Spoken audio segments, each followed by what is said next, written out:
Taweelah Radio and TV kwoli era ng'olina omulongo babiri Tracy Alia nga bulijjo wano ku program Katweche.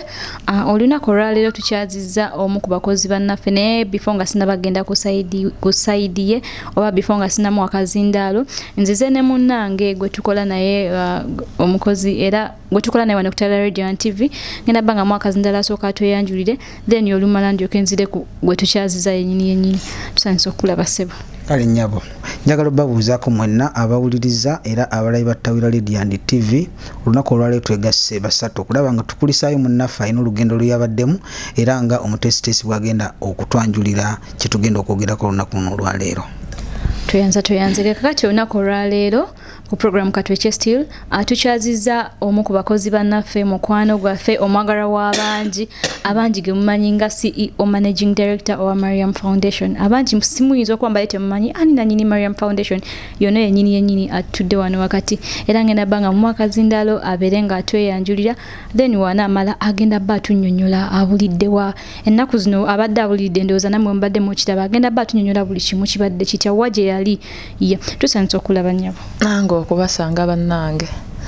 Assalamu alaikum wa rahmatullahi wa barakatuh. Amanya n'eddoboozi omuzira nkima muzukulu wa Mugema Sikalekaayo Mariam Nagawa nno ng'atudde Bbira Busiro omukyalo w'enkima. Mariam Nagawa omukyalo w'enkima sigenda kudda mu bitibwa byayogedda nti ebitibwa tebabiddamu. Olunaku olwaleero nnyabo tukukyazizza obeere ng'otubuulirako. Okimanyi abamu baali bagamba nti bangoba ku Taweelah. Mawulire gayitinga naawe naye leero wendi obakakasizza naawe buno bujjajjange kisoboka wendi.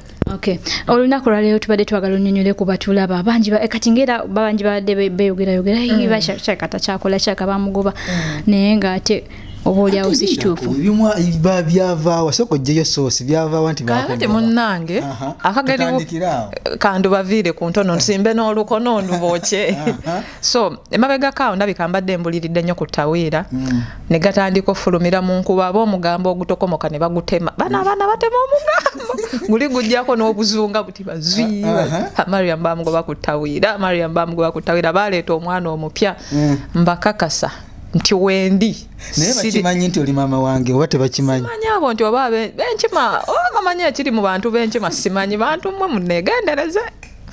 Okay, tuveeyo eyo akakasizza bulungi nnyo waali talina we yali alaze kati mwabadde batokomoka omugambo gwammwe oba mubadde mugujja waffe tetumanyi naye nga tubadde twagala asooka atubuulire gy'abadde abulidde buli omu kati nkimanyi atudde yeebuuza yali yabulira wa mu akazindaalo ayogere yes era agenda tunnyonnyola gye yali yabulira kakati obadde wabulira era biki ebibaddeyo eyo gy'obadde wabulira? Ekisooka kya byonna omuntu osobola okuwummulamu ng'omuntu abantu tubula oluusi n'olw'emirimu gye tukola mpozi n'ekisembayo nali natambulamu nga nagenda kola umura esite nnyabo. Kati awo tuba tutandikira nnyabo humula bagita humula bantu ki abalina okugenda twagala tutandikeko kaawe emabega kuba tumanyi humula bagikola mu Saudi Arabia gye wagenda bantu babika ki abalina okugenda kuwummula? Mbadde manya muntu abeera nga aweza emyaka nga 75 5 awo n'agenda awummulemu tekitegeeza kuwummulamu nedda mukwano kati ndowooza gwe wawulidde wummula n'ogamba tusooka otunnyonnyolemu awo. Ekisooka kya byonna omuntu agenda kuwummula ekisooka alina okuba nga muntu kyakubiri alina okuba nga musiraamu kyakusatu alina okuba nga mukkiriza. Waliwo akobuuseemu awo bwe mba nga siri musiraamu sikiriza wagendayo tokkirizibwa walla kifo kikuŋŋaanirwako basiraamu basiraamu kwekuŋŋaanya wamu kyova olaba bwe tuba tusoma Qur'an waliwo aya ezimu Allah agamba nti ya ayuha nnaasu abange mu abantu yakoowola bantu nga tayawudde Mariam na Joan endala n'agamba nti ya ayuha almuslimi abange mu abasiraamu osobola okuba omuntu nga toli musiraamu okay osobola okuba omusiraamu nga toli mukkiriza aye ezimu nagamba nti ya ayuha alladhina amanu abange mu abakkiriza kati omuntu agenda ku umura aba muntu nga musiraamu ate nga mukkiriza nga kyagenza okukola akimanyi bulungi nga takakiddwa ate nga tasindikiddwa. Kati nyabo omanyi kati mu ddiini y'Obusiraamu abamu twasomerako mu masomero g'Obusiraamu empagi 5 tuzijjukira bulungi nnyo nga tonnaba kugenda kuhumula omuntu waffe awulirize Taweelah Radio yandyagadde omubuuleko ku mpagi ez'ettaano kuba empagi ez'ettaano zirina kutambulira mu mitendera oba osobola okubuuka eno n'ogenda kweri. Empagi ezo zirina kuba mitendera. First of all tulina empagi z'obusiraamu ttaano ne tubeera n'empagi z'obukkiriza 6. Ate y'omukaaga nga tebaginsomesa ez'obukkiriza. Waliyo ey'obusiraamu ate n'ez'obukkiriza. Waliwo empagi z'obukkiriza n'ez'obusiraamu. Kale tusooke na za busiraamu. Ekisooka empagi z'obusiraamu ziri 5 ze tumanyi. Esooka ashahada okukkiririza nti mu Katonda ali omu. Kyakubiri swala kwe kusaala esswala 5 ezaateekebwawo. Kyakusatu swawum kwe kusiiba. Kyakuna zakati okuwa zaka obimanyi. Kyakutaano hijja. Kati ey'omukaaga ezo pillars of Islam oba ze empagi z'obusiraamu. Esooka shahada okukkiriza nti Katonda ali omu. Yes. Kyakubiri swala kusaala. Kyakusatu zaka. Kyakuna swawum. Kyakutaano hijja. Ezo ze pillars of Islam. Kale tubeerawo ne pillars of faith oba osooka kukkiriza zino ez'obusiraamu n'okkiririza ne muza pillars of faith. Empagi z'obukkiriza ekisooka tuyina era kye tuyita nti Katonda ali omu oba kye tuyita okubanga okkiririza mu tawhid. Nti tawhid abantu tawhid kiba nti okukkiriza nti Katonda ali omu n'okola ebyo bwe tuba tusoma at-tawhid owa ifradullahi bil ibada kwe kukkiriza nti Allah ali omu mu bwomu bwe ate n'okola ebyo byagamba. Kyakusatu tulina okukkiririza mu Allah's angels okukkiriza mu bamalayika be. Njagala ozibale okuweza emmeka omukaaga. Yes. Oneness of God. Allah's angels tulina bamalayika bangi era nga buli malayika alina emirimu gy'ateekeddwa okukola. Tulaba nti malayika Tilimaut akwasaganya nsonga za kujjulula banaadamu. Tulina zimalayika ezigenda okufuwa engombe ku lunaku lw'enkomerero. Tulina zimalayika ezigenda okukuuma geeti y'omuliro. Malayika nnyingi n'ez'omulimu n'emirimu gye zikola. Ekyokusatu okukkiriza mu bitabo bya Allah. Yes. To believe in Allah's books. Tuyina ebitabo ebyakka. Abantu abasinga bamanyi Qur'an yokka. Tuyinawo Tawlat, tuyinawo Zaburi, tuyinawo Injili. Ate ebyo byonna nga byakka buli nabbi. Yes. Ekyokusatu tulina okukkiriza mu Allah's. Izo tuli ku kyakuna yakuna. Yes. Je tugendako? Tulina okukkiriza mu babaka to believe in Allah's messengers. Ababaka Allah be yasindika. Bantu tubamanyi Muhammadi, Isa, bangi nnyo. Ezo mmeka? Ezo nya tugenda ku yakutaano. To believe in the day of judgment okukkiriza nti olunaku lw'enkomerero gye luli. N'olusembayo to believe in kadari oba kye tuyita nti Allah bw'atyo bwageze. Kyonna ekiba kikuguddeko oba kirungi kkiriza nti Allah yageze. Oba otuukiddwako omuswiba Allah bw'aba akigeze muli eyo nayo mpagi. Wetwogera akagambo walinna lillahi rajihuna. Yes. Ukagenderawo. Yes. Ekintu ekyo njagala nkirongoose nti abantu abasinga buli waawulira ekigambo nti inna lillahi wa inna ilaihi raji'un abamanyi kufa. Era zinange bwemanyi. Nedda mukwana eyo aya namba eri mu surati al-Baqara chapter 2.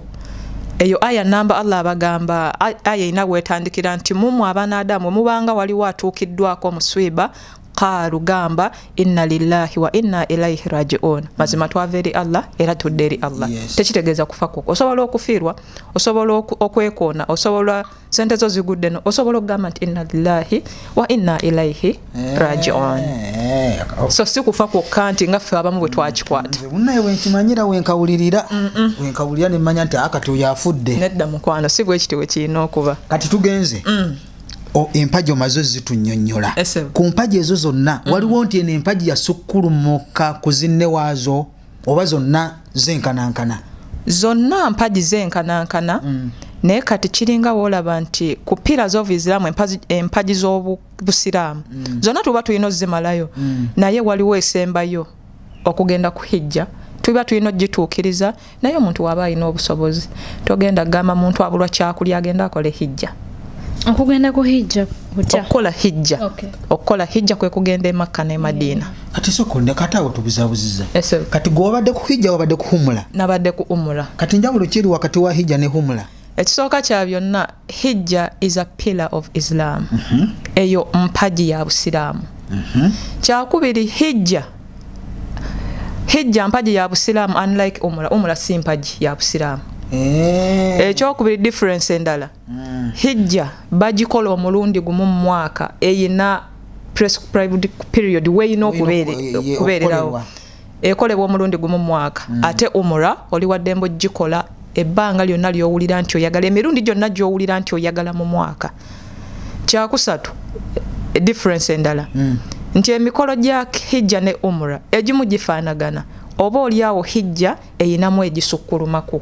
Hijja kyakusatu nti hijja eyina ennaku. Tulaba abantu abagenda mu mwezi gwa Dhulhijja okola hijja bamalayo 10 days.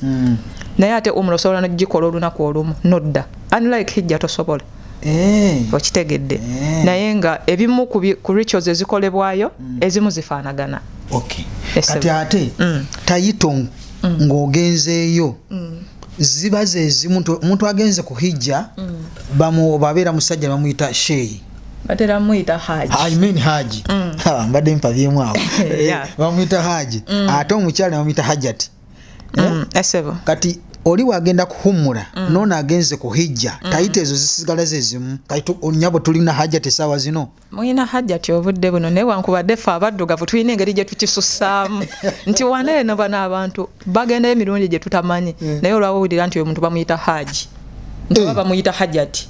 Naye Uganda ffe twategeera nnyo ddiini simanyi nti wagenze ku Kaaba Hajati gundi Hajati Mayimun Hajati ki. So kati tayite ekyuze tugenda kutayitanga Hajati Mariam. Kyonna kye kiri alhamdulillah. Ndoza takuyite nga Hajati ndoza tojja mubuuza. Okay kakati kati tuveeyo tuvireyo ddala. Kakati nze kyembadde njagala osooka okubuuza osooka onyonyola abantu kuba manyi abasinga bonna kye bakoze eki kye balinze.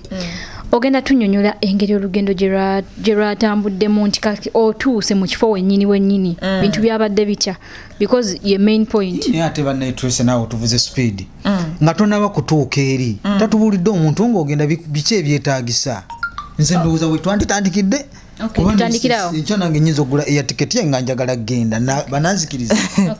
Ekisooka nga gwe omuntu olina okuba ng'olina nniya nga muli okifiiringa mu mutima nti neetaaga okulambulako ku nnyumba ya Mungu. Kyakubiri ebintu ebyetaagisa ng'oggyeko nniya mu mutima. Nniya kyeki kantu ako nkawulira nnyo gundi alina nniya.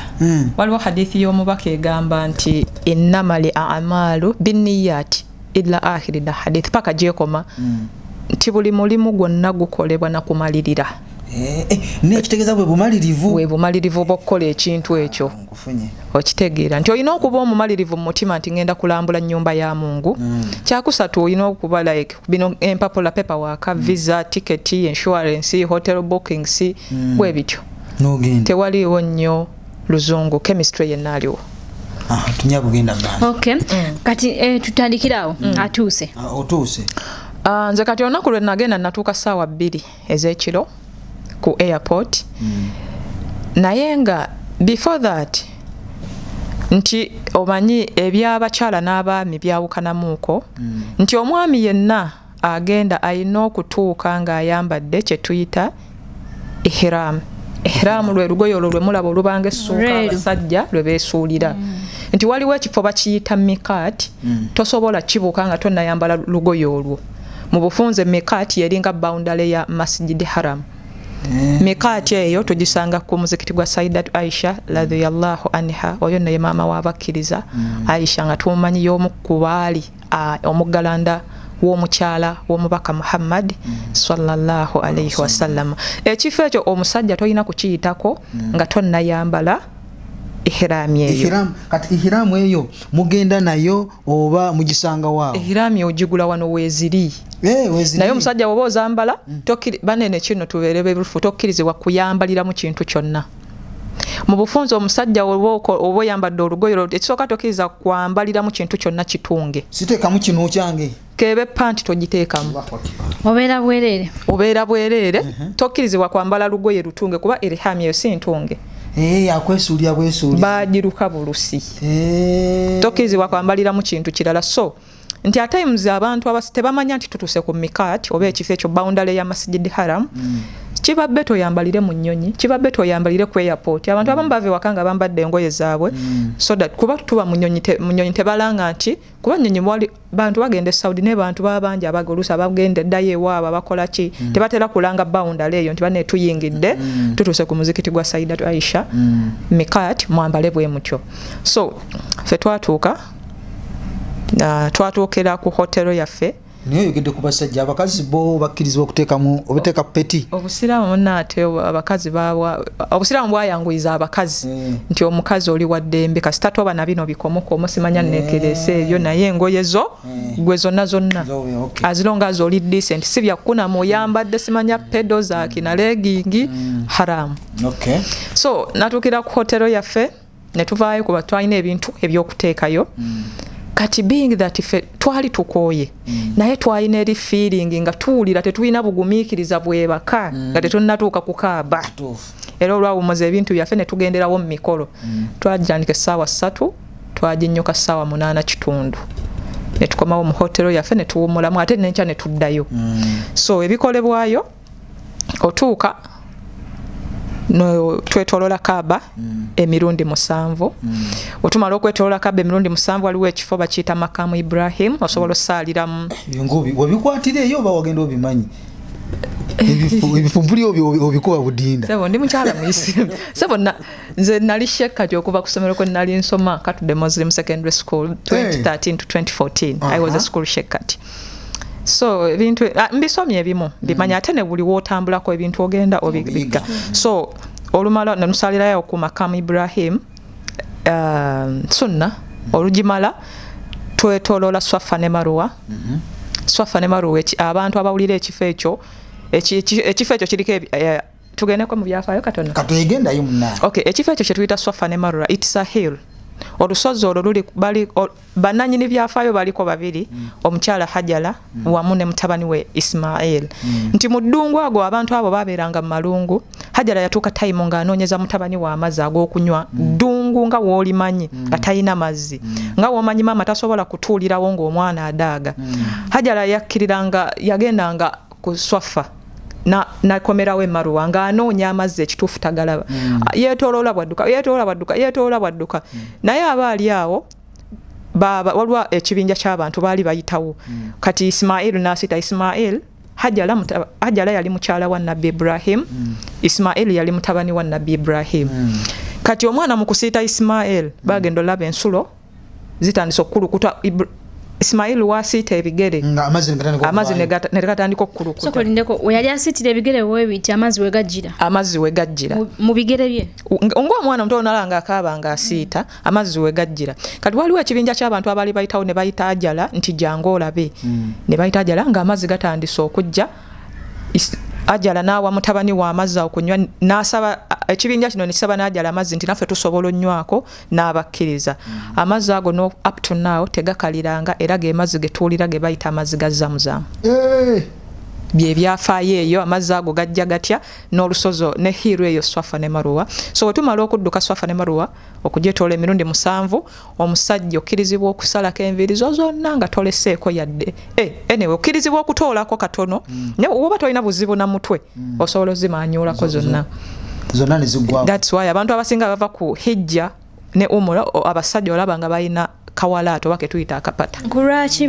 like enviiri abalina oziggyako zonna bwekito bwe kikolebwa oba olya oleme kule oba ngambe bye wakomyewo nabyo n'enjala zino lwakuba enjala tezikkirizibwa salirayo olina okugenda first of all wembanzeyo wali emabega katono ebimu ku byolina oteekateeka ng'ogenda kwe kuba omuyonjo wenna nga n'enjala oleka ozisalidde gy'ova abakazi bakkirizibwa bo okutoolako katono nnyo nga bumanyi obusiraamu tebukkirizibwa bakyala kusala nviiri naye bw'oba omaze okwetoola Swafa ne Marwa naawe omukyala okkirizibwa otoolako katono nnyo ku nviiri zo kati emikolo gya umura oba ogimaze kati awo ng'osigadde kulambula okulambula naye ate ejja hijja giba gikyeyongerayo jjo okitegeera nina kyenjagala okubuuza kyenneerabidde ogambye olina okugenda ng'oli muyonjo wenna right tugeze otuuseeyo kati ngaffe abakyala ogenze mu nsonga ze z'ekyalo okola otya ogenzeyo ng'oli eyo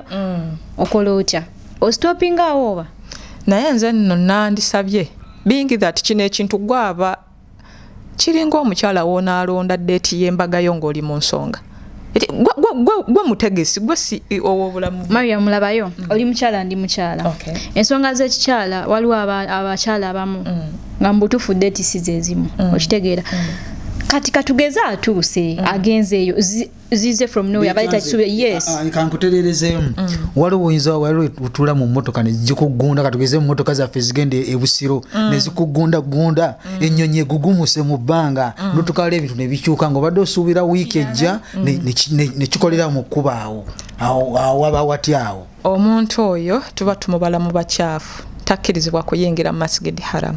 Olugendo luba lukusaze kisooka kiri kifo kitukuvu nti newe tuba tuluyingidde tokkirizibwa yingiramu nangatto olugendo lwa mayi ebyo byonna bye twetoloola Kaaba bye tugende Swafa ne Marwa ng'oli mu bigere okumanyanga nti ekifo kya mizizo eri Masjid tokkirizibwa kakati omutuuse before kibi watuukamu omuntu obo ali awo nga tagendangayo nga kino ekifo kyansanyusa kino ekifo kyali ate kyanjawulo osobola tusigira ku kifaananyi bannange mukulu Johnson ekisooka kya leero wootuuka ku Kaaba olabanga obulamu bwonna bukutereeredde olina n'engeri gy'owuliramu nga tossa bya bulijjo banna obamba nnyonnyola ntya mu ntegeere kisooka owuliranga atasawe n'oxygeni kwega wabaawo engeri gye weewuliramu ng'omuntu bannaye nze nsaba nnyo buli muntu omusiraamu omukkiriza atuukeko ku nnyumba ya Mungu bannaye mutuuka wali ekisooka engoye zokka enjeru zirina engeri gye zishayiningamu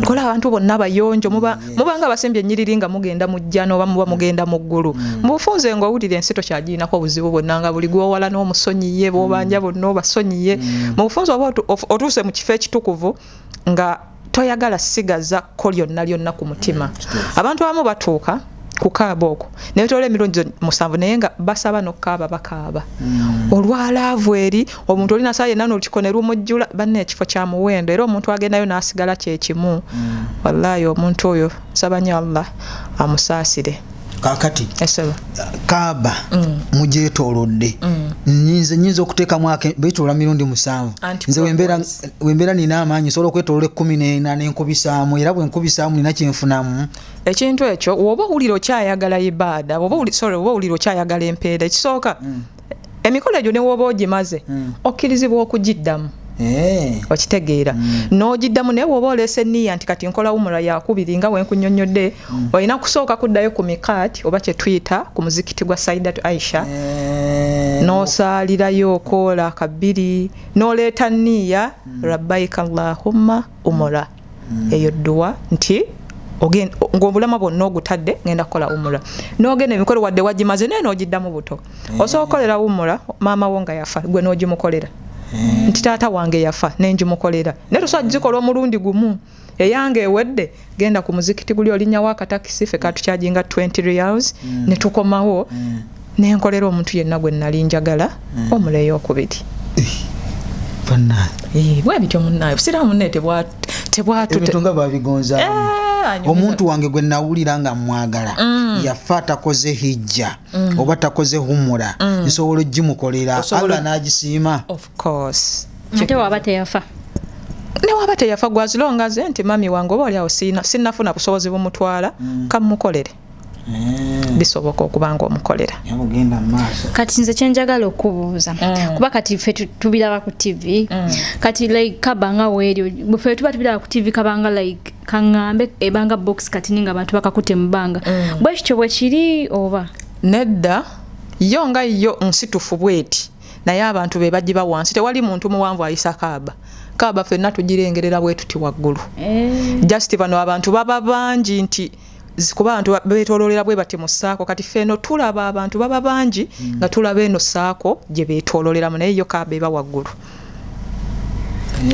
kyo nkitegedde kakati nze nga nze ekyenjagala okubuuza ekisembayo kati omuntu ng'agenzeeyo awo we mwetooloola kuba kwetoolawo kyokka oba musobola n'okusaalirawo nga we natandikidde nga nkunnyonnyola nti we tuba twatolola emirundi egyo 7 emirundi egyo 7 wegiggwayo waliwo ekifo tukiyita Makamu Ibrahim. Makamu Ibrahim eyo eringa foundation ya Kaaba eyo tusalirawo naye abantu baba bangi naye ate ne muba tusalidde Makamu Ibrahim Kaaba ina kibula still okyasobola okusaala kuba Makamu Ibrahim eba bweti yasaako buli muntu yenna omuntu aba mungi buli muntu aba ayagala okwegendayo ate kiba kyannaku nnyo osindika omuntu omulala golo okuba oyagala ogenda kutukuza naye atonyiza omuntu omulala so naye nga ate waliwo n'ebifo ebirala byosobola okusaaliramu mu ngeri emu oba endala.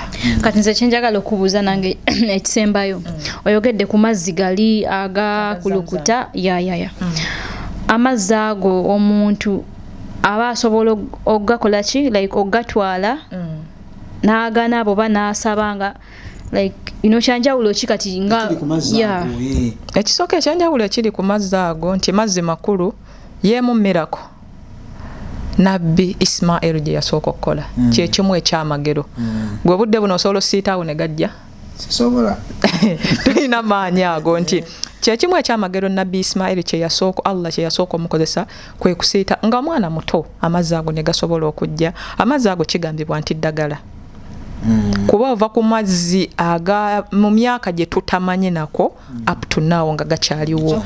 Awo wenyini wenjagala oganaaba oli wadde emikozi twabirangayo nga amazzi ogafunisa ne wuzu. Awo wenyini wenjagala okubuuzaawo ddagala mu ngeri ki? Ddagala mu ngeri ki kiringa woogamba nti nina oba omutwe gunnuma oba ekintu kyonna n'oganywa nti kanganywe nsabireko kino bwekiti nebwekiti kuba amazzi ago siga bulijjo.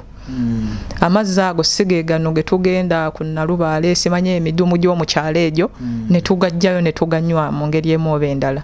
Ovanga ku mazzi omuntu asiise busiisi abamu nno kigambibwa nti malayika Jibril ye yajja neefumitawo abamanyi baawukana. Abamu bagamba nti Nabbi Ismail yatakula bigere bye ate abamu bagamba abamanyi baawukana oba n'ebitabo bye tusoma byawukana. Abalala bagamba nti malayika Jibril ye yajja nefumita ekiwawaatiro awaali Nabbi Ismail amazzi ne gatandika okujja. So kati tusoma ebintu bibiri nga byawukana.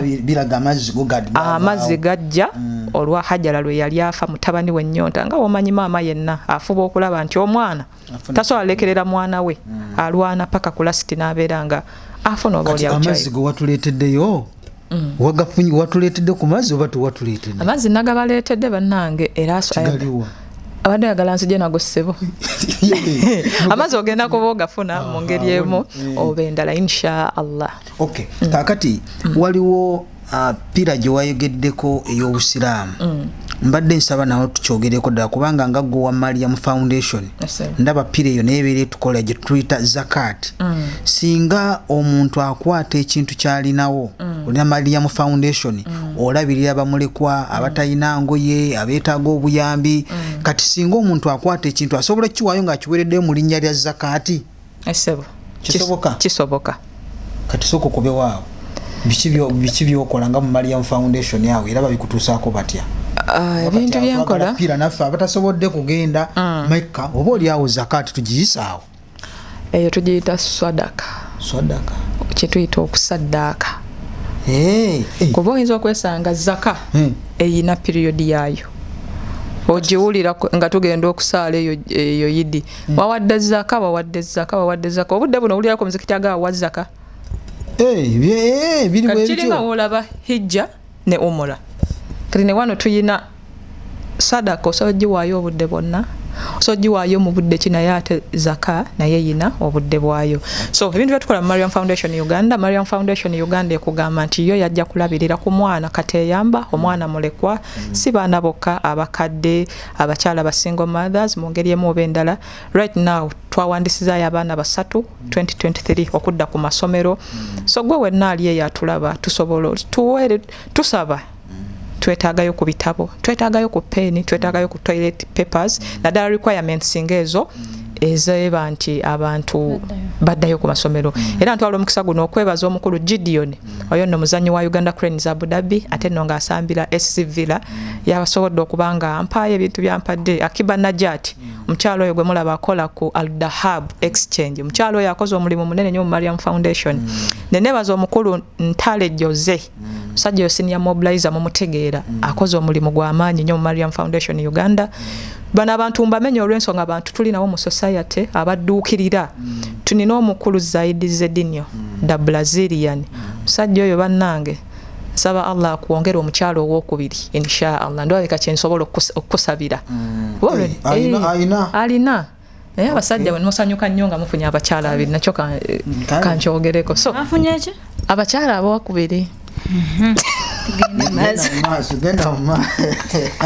kulaba woolagalaye mu ngeri eyo bannaye byebyo muyina ekirala kyemumbuuza ku lugendo ndooza byebyo naye mu ku nsonga ya Mariam Foundation ze nange njagala kukubiriza abantu mwenna abawangalira mu UAE ekyamazima mu nsi muno bw'okolanga ekintu n'owulira ng'omutima gwo musanyufu bw'oyamba omuntu waliwo ekintu ky'oyinza okukolera omuntu n'omuyamba naye n'owulira ng'olinga yeetikuddeko omugugu ng'olinga nga toyina kintu kyogeze nnyo naye n'oyamba omuntu naddala oba omwana oba omulekwa oba nnamwandu n'obaako ky'omukolera n'akwebaza owulira nga yeetikuddeko omugugu tuli wano mu UAE abamu tufuna ssente naye waliwo ssente zetutwala nga busente butono naye ng'ate Uganda ssente zisobola okukyusa obulamu bw'omuntu abaana e Uganda school fees eyattaamu oyinza okwesanga asasula $6,000 zeddira mu 6 osobola okuyita Mariam Foundation n'osasulira abaana 2 abaana ne basomako omwana oyo ajja kujjukira nti ninayo omuntu ffe twasomanga twafunanga ba penipo n'ofuna penipo ali mu nsi eyo takumanyi tomumanyi n'akuweereza school fees n'akuweereza ebitabo kati ekintu ekyo obeereyo n'owulira nga bannaye n'omuntu oyamperya so badde nsaba tubeera nga naffe tuli eno bweru tuyambeko ku bantu baffe abali e Uganda tufunye Mariam Foundation alabika waali osobola muwa ebitabo osobola muwa ssente ye ayina abantu bamanyi abeetagisa obuyambi nsaba ensonga tukiteekemu nnyo amaanyi oba muzaawo ku kisaawe ku training mujje n'ebintu ebikalu mujje ne ssente muzimuwe abeere nga ate ayamba ku bantu kubanga oba oliawo okuyamba kuno nze ndowooza tekisaana ate nakuyamba omuntu g'omanyi nti ono nyambi ono bw'oba omuntu g'otomanyi ate nsubira Katonda ate ayinza nnyo okusiima nnyo ky'obeera okoze abalabi baffe ndowooza waliwo ekirala kyowerabidde nze ng'omuntu tumaliriza nina obugambo bubiri bwensobola obbalekera naddala baganda baffe abasiraamu oba abakkiriza tuva ku nsonga kwogera za ddiini abantu abamu bannaye ku nsi kuno tumanyi ffenna Katonda lyekkubo ate omuntu atalina Katonda oba oliawo aba n'emitima gigye abantu abasinga tugayadde nnyo mu ddiini omuntu ne bayaziina n'otasaala omuntu n'okola ki n'oba n'embeera eyo si kusaala kukanga gw'okola Allah by'atayagala byokka lwali lumu nali mpuliriza omusomo gwa Sheikh Muhsin Kiti waliwo aya gye yasomanga nze ng'omuntu yankwatako nnyo aya yesangibwa mu surati al-Infitar Allah agamba nti a'udhu billahi minash shaitani rajim ma garraka bi rabbikal karim mazima wootuula awo mu kaliriko n'ofumiitiriza kiki ekyakujja ku ddiini wallahi ngo otudde baazinye tosadde naye nga toyina nsonga lwaki tosadde n'ogenda n'obba n'oyenda naye ng'ekituufu toyina nsonga so buli woowulira ng'ogayaddemu nko mu ddiini njagala wejjukiza eyo aya njikujjukiza njejjukiza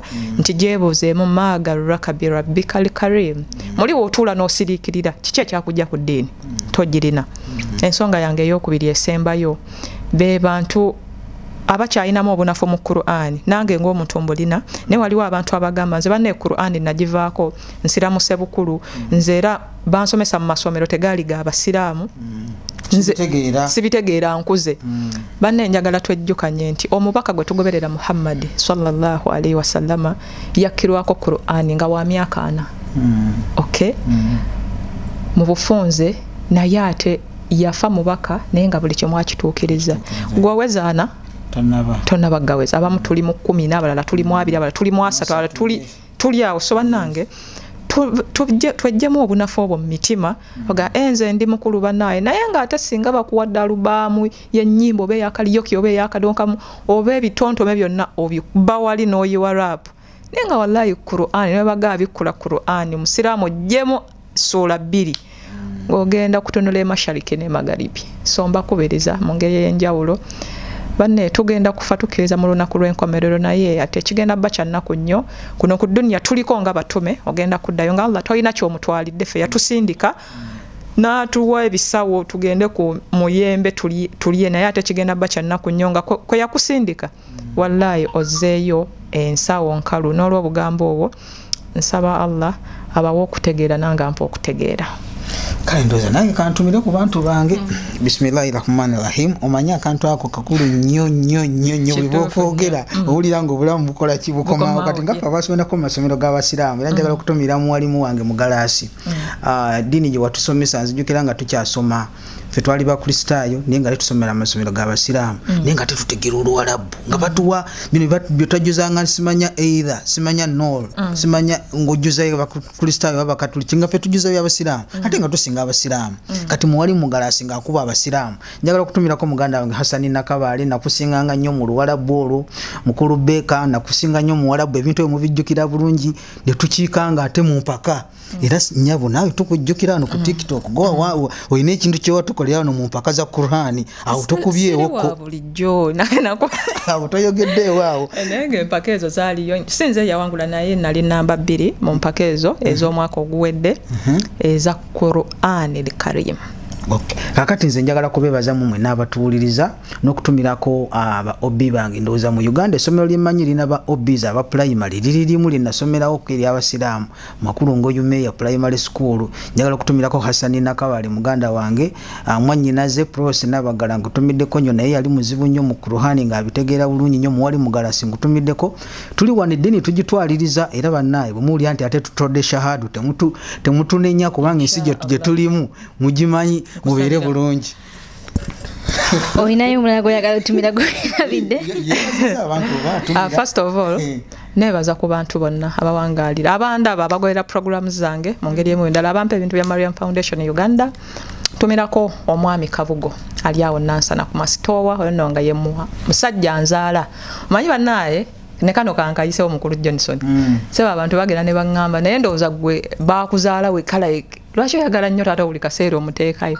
bannange nsaba okubajjukiza ndikaana ka taata akamu bwe kati akawala mundeke nkubewo nnyo mu postinge mu ngeri enjawulo ntumirako Hajati Master omukyalo oyo nne naye kati ku muzikiti ogumu so ntumirako brother wange Juma oli awo Dubai Muhammad Kabogoza Busura Nur Abdul Nur izinda kuba nengo tumira wali omuntu gotwakulabye ngolina ye Makati yani oyo omuntu oyo bannange mu momboziza ngolina ye akantu ne lwakitobuza bibuzo ngeri wali gotwakulabye naye muntu wange muntu wa muki mukwano gwange mukwano gwo just mukwano gwo oyo nno omwami gwe mwalabye oyo musajja oba omuvubuka kyonna kyalabikiramu tubulire kitu utandiko kuwa mpebiti tetugamba omusajja oba omuvubuka tugambe nti wati singa mwira kye mwagala oyisaawo no tewali twagala gwo kyeyogerere ekisooka kyabyo n'omukulu oyo bamuyita Muhammad Kabogoza mukwano gwaye from P3 ansomeseza Qur'ani ebbanga lyembaddewo naye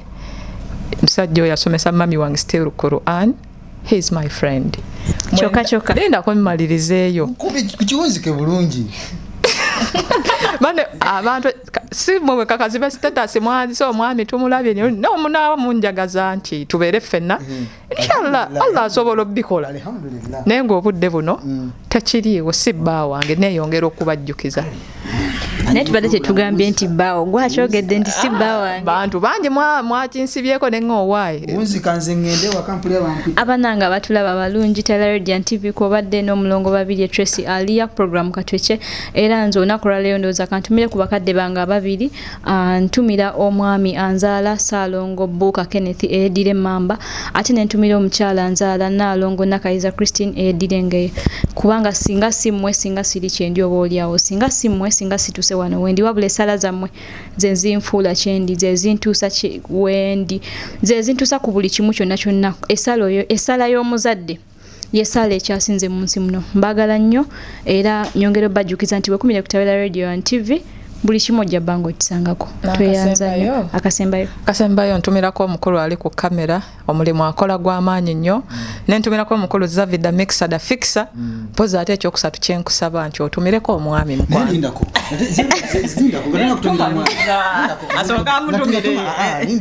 ngatana kutumira mwami twogedde ku Mariam Foundation naye ate Zavio tomwogeddeko nti ate nansolo lwaki mutumidde oyo spokesperson wa Mariam Foundation Uganda mukwano tumirako omwami mu bitibwa ebingi bannange nedda asabye kanjogera kakane siwe kiri yes okay mu bitibwa ebingi ntumira omwami wange omulungi omubwati kati nange ntumira mukyala wange